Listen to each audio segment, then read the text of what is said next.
The Neptune missile, which Ukraine used to destroy the Russian cruiser Moskva in 2022, had a range of no more than 300 kilometers. The new version is capable of hitting targets at a distance of up to 1,000 kilometers. This was stated on Radio NV by a veteran of the Russian-Ukrainian war, Reserve Major of the Armed Forces of Ukraine, Oleksiy Getman. I think it has become larger in size. It has grown due to the addition of fuel tanks, which enable it to use more fuel and move over a longer range. I am sure that the guidance head and the electronics that were in the Neptune have been preserved. Only the chassis, which is responsible for flight, has changed, Getman said. The expert suggested that the new Neptune can carry from 100 to 300 kilograms of explosives, and therefore now may not limit itself to strikes on oil refineries or ammunition depots. After all, the missile is capable of hitting more fortified objects than drones can. We hear about drone attacks deep into the Russian Federation almost several times a week. But a drone can carry a relatively small amount of explosives from 10 to 50 kilometers. This means that it is impossible for a drone to penetrate any more or less fortified objects. Even if several of them fly, it is like shooting at an armored vehicle with a pistol. Even if you shoot 10 times, you will not penetrate, but something more powerful can penetrate, added Getman. Ukraine has a new cruise missile, the Long Neptune, with a range of 1,000 kilometers and has already used it against Russia. Forbes writes, "We have significant results." Ukrainian President Volodymyr Zelenski said, "Long Neptune was tested and successfully used in combat. New Ukrainian missile precision strike. Range 1,000 kilometers. The Long Neptune is a stretched version of Ukraine's 5-meter-long Neptune anti-ship cruise missile. The Long Neptune contains more fuel than the standard Neptune and has been in development for years.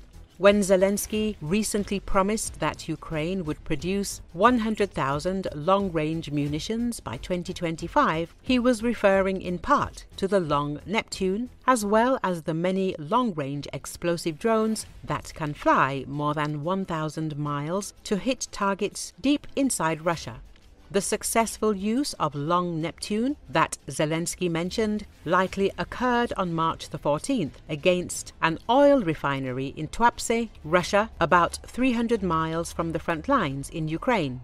The Tuapse attack was just the latest in a series of Ukrainian strikes against Russian oil facilities that have reduced production by 10% in the past year.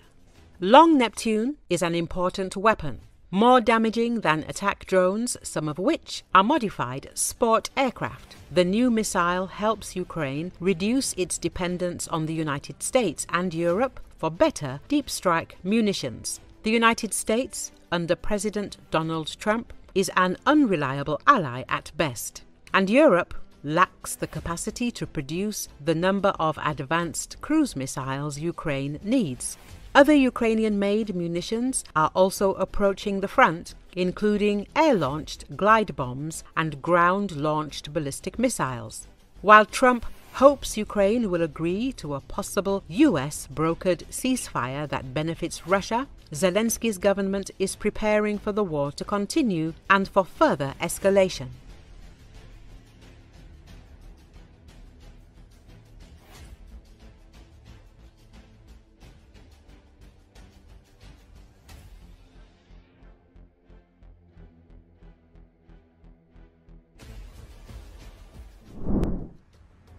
In Kursk direction, Ukrainian forces started to shorten the front line in the salient with a controlled withdrawal, while the Russians continued their multi-vector offensive.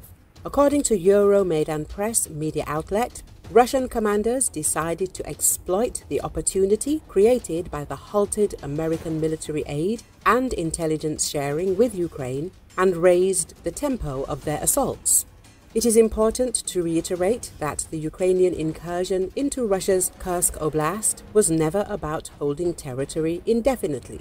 It was a calculated move, with clear strategic objectives designed to serve two primary purposes. First, it forced the Russians to redeploy critical reserves away from the Donbas front in the east, preventing them from making rapid gains there. Second, it potentially gained leverage in future negotiations by controlling Russian territory. Euromaidan Press recalls that in recent weeks, Ukraine's ability to turn the tide in Donetsk Oblast has demonstrated the effectiveness of this course of action. The initial goal was to force the Russians to shift reserves away from their offensives in eastern Ukraine, particularly around Pokrovsk and Toretsk.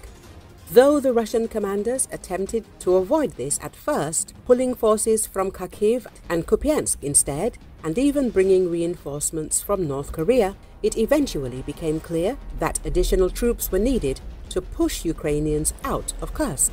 One failed Russian counteroffensive after another led to the inevitable, and they ultimately had to sacrifice both their Pokrovsk and Toretsk offensives.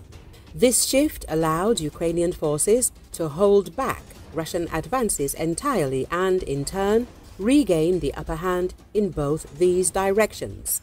Euromaidan Press says that in Pokrovsk, Ukrainian troops transitioned from defense to counteroffensive operations, gradually dismantling the Russian western flank that had once threatened to envelop the town. Meanwhile, in Toretsk, Ukraine leveraged its newfound breathing room to launch a series of raids that escalated into a full-blown pincer movement, nearly encircling Russian forces in the town's northwestern sector. Without the Kursk operation diverting Russian manpower and resources, these Ukrainian gains would have been significantly more complex, if not impossible, to achieve. The secondary goal, holding Russian territory as leverage in potential negotiations, was ultimately diminished due to shifting political dynamics. While controlling parts of Kursk Oblast would have pressured Russia in any peace talks, shifting US foreign policy and cutting intelligence sharing with Ukraine fundamentally altered the equation. While the diplomatic goal has become less relevant in the face of these changes, the first goal of diverting forces away from Russian offensives in eastern Ukraine has been a resounding success. Euromaidan Press says that overall, Ukraine's strategic position has improved significantly since the start of the Kursk incursion.